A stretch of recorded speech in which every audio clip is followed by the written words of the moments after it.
අද මම ඔබට කතා කරන්නේ ලෝකයේ වේගවත්ම සහ ඉහළම ගුවන් යානයක් වන SR-71 Blackbird ගැනයි.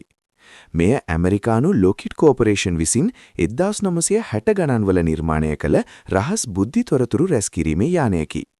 පළමු ගුවන් ගමන 1964 දෙසැම්බර් 22 වන දින සිදු වූ අතර 1966 දී ඇමරිකානු ගුවන් හමුදාවට බාර දෙන ලදී. මෙය කළු පැහැති ආලේපනයක් සහිතව නිර්මාණය වූයේ රේඩාර් වලින් සැඟවීමටයි.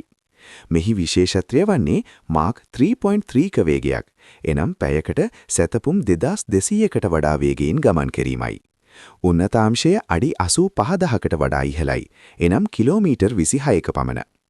ප්‍රැට් & විට්නි J58 එන්ජින් සමග එක් එන්ජිනයක ත්‍රස්ට් පවුන් 32500කි. මෙහි දිග අඩි 107යි, පියාපත් පළල අඩි 55යි.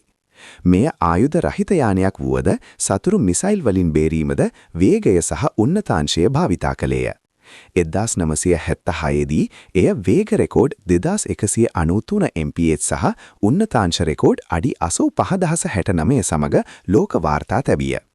මෙයින් යානා 32ක් නිපද වූ අතර 12ක් අනතුරුවලදී නැතිවිය. නමුත් කිසිවක් සතුරු ප්‍රහාරයකින් නොවේ. 1990 දී ඉහළ පිරිවැය නිසා සේවයෙන් ඉවත් කළද තාමත් ලෝකයේ වේගවත්ම මිනිසුන් පියාඹ වූ යානය මෙයයි. SR-71 යනු තාක්ෂණික ආශ්චර්යයක්, ගුවන් ඉතිහාසයේ නොමැකෙන සලකුණක්.